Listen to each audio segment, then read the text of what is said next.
doing something super candid today where I asked Nandini, who runs TMW social media, some basic questions on how and what it really means to run social media in today's day and age.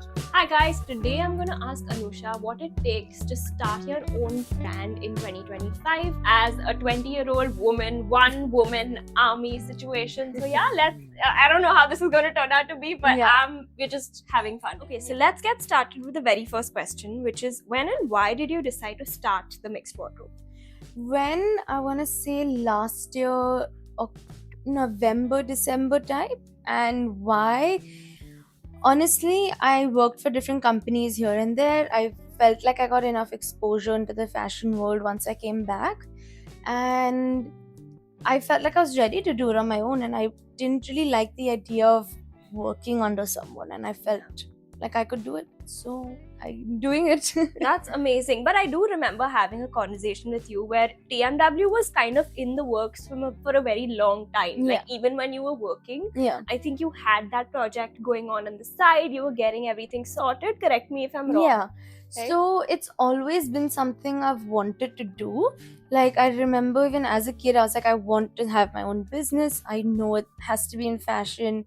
I wasn't so sure about the aggregator or sustainable side, but I think going through 4 years of college, like figuring out who I am, this path has just somehow carved itself out Organically. Yeah, and I was talking to like a mentor of mine, asking them, should I do this? Should I do that? And she was like, Anusha, it obviously sounds like you're so passionate about sustainability and starting your own thing. So then just do it. And someone else also told me, because I was debating whether should I do work, should I do this, should I do both? And somehow it all came together and I decided that this is what I want to do. And he said, don't do both things, choose one. And I chose Mixed Wardrobe. Amazing. So glad. Yeah. Question for you. Why social media? I think just like your journey, mine was also super organic. Where I was working earlier, I was always looking for marketing roles. While I did not realize what in marketing I wanted to do, I dabbled a little bit in PR, in influencer marketing. So I've done a little bit of everything, I think. And social media happened at my previous job, which happened so organically that so I was heading a team. And while I felt very scared because it's so intimidating to think of it's such a fast-paced industry, so I was very intimidated by the fact that will I be able to do it. And once I started, I think there was no looking back. And I think you're doing an amazing job. So I'm I'm glad that this path worked out for you. Next question: what's the biggest challenge of working alone, like a solopreneur? Ooh, solopreneur. I think that's the first time I've heard that. It feels a little more lonely when you say it like that.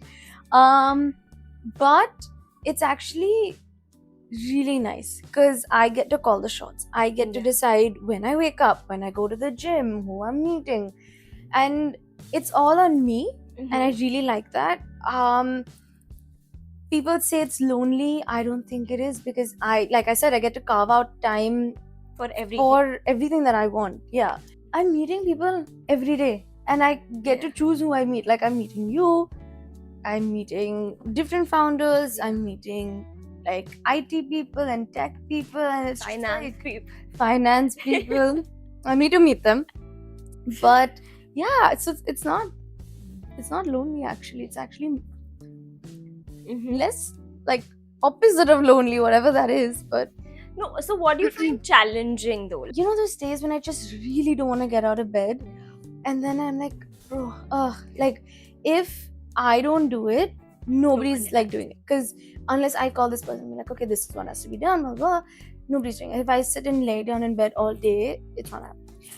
The other thing is, I think a lot of the times I keep questioning myself as to like, am I on the right path? Who should I follow? Is there anyone I can follow? Who's like telling me that this is the right thing to do, this is the wrong thing? You're figuring it out on your own. Yeah, I'm taking learning on the job very seriously. But you're doing a fab job. I mean, volume 1 was insane. The amount of turnout that happened, the kinds of brands that showed up. So I think you are on that sign enough, right? And volume 2, hopefully. Excited.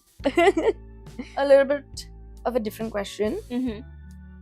What's one social media metric people are obsessed with that you think is unnecessary? This is going to be so controversial and ironic, but I really think people need to calm down with the whole following number. Because I have seen so many brands have so much following, but when you actually go down into detail, their traction and their engagement is trash.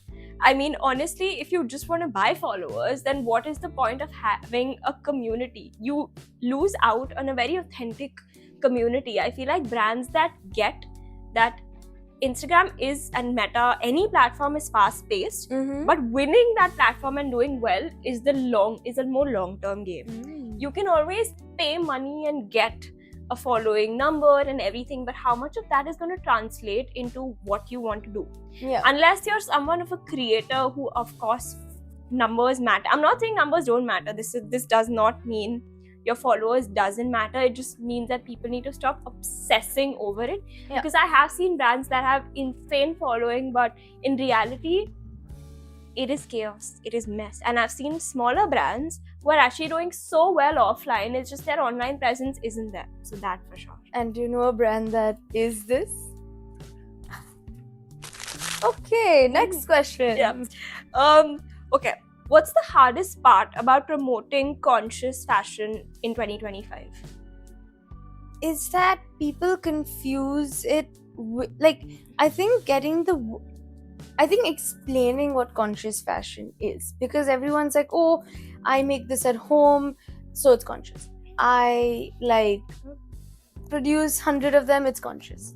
It's like Everyone's definition is everyone is definitely. And honestly, just explaining what it is and how to live it on a daily basis is a bigger challenge than just telling everyone.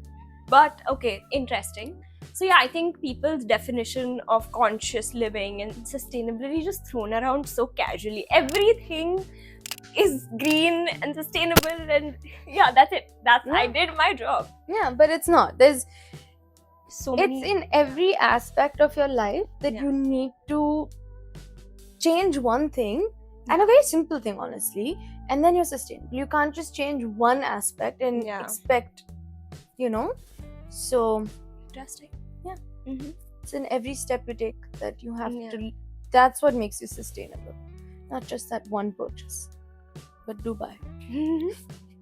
What's the one trend marketers should stop chasing?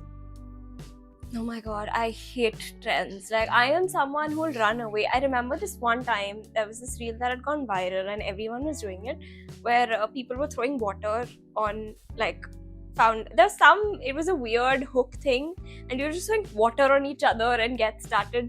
And I remember hating water.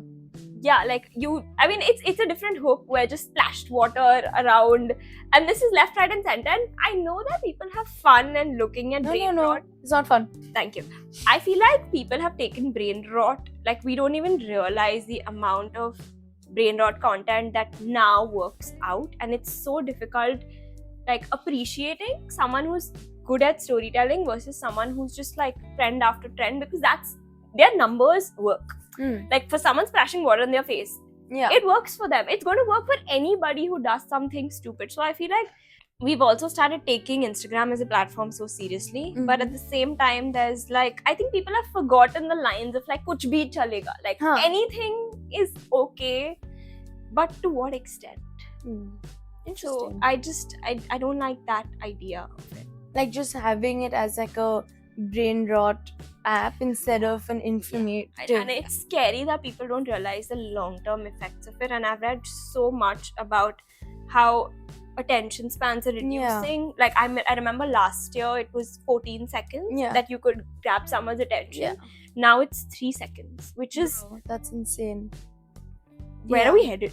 Yeah, because I remember my therapist telling me that like my attention span's gone down, and she immediately asked me, how much time do you spend on Instagram? And I was like, okay. And for us, unfortunately, there's no avoiding it, because my recreation and work is on the same platform. So it becomes like, that's tough though. Good luck. Okay. Okay. This is a question for both of us. Hmm. How do we balance being friends and working together? Easy. Because regardless of work or not, Nandini is a friend. She's she just works with me. It's not for me. It's just with me. Yeah. And I think it's very easy because we both really love our work and we really like hanging out. So it's not like, oh my god, Nandini's coming home. But it's like, oh my god, like Nandini's coming home. I can very easily switch. But then we both know that, like, okay, let's set this agenda. We're gonna do this first, and then and that's normally with food anyway. Yeah, I think we have boundaries. Mm-hmm. That's important. Like, Yeah. I remember this very important but tiny thing that we did was that personal chats were not going to be work talk. Yeah. And that's just like, they're very small things I Yeah. think that we've done that just help us to hang out Yeah. after we're done working, Yeah. which I love. Yeah. It's like I would call you before 6 with like a more serious question, but I know that I FaceTime you at like 11 being like, Nandini, I have nothing to wear for this party. And then you're like, okay. Yeah. You know, instead of being like, Anusha, like. Yeah. I honestly love it. And I would have it no other way. Yeah. Neither would I. How do you switch your mind off work? Because your schedule is yours. When do you know, like, I am done? How do you avoid burnout? I think exercise is a very big part of me because I've just grown up like playing all kinds of games. But so obviously, like, marathon like training is one of them. I work out in the morning so that the day starts off well, and then by the evenings, so my whole thing is that I work with the sun, right? Like, if the sun's up, I'm up and I'm like ready to go. But the moment it sets, I'm a mess. So it's like 6, 7 or whatever, I need to be done with work. Yeah. So I think that it's universal, like wherever the sun sets. So it was really tough, like in college when it was I think the winter, where like the sun set early, and I was done by 4, and I was like, what the hell? Like, I need to keep going. Interesting. But, yeah, like I really like the people I hang out with post work, and like I make time to do that. That's good. Yeah. That's really important. Okay, my question to you: this is a little quirky. Okay, if our Instagram was a person, what describe their personality? Ooh, our Instagram. This is so much fun.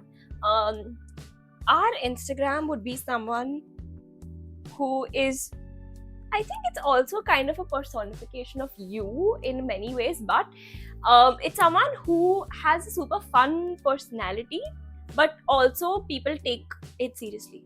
Like, you know what I mean? Like, someone who is, I don't know, I'm just gonna, it's because it's our baby.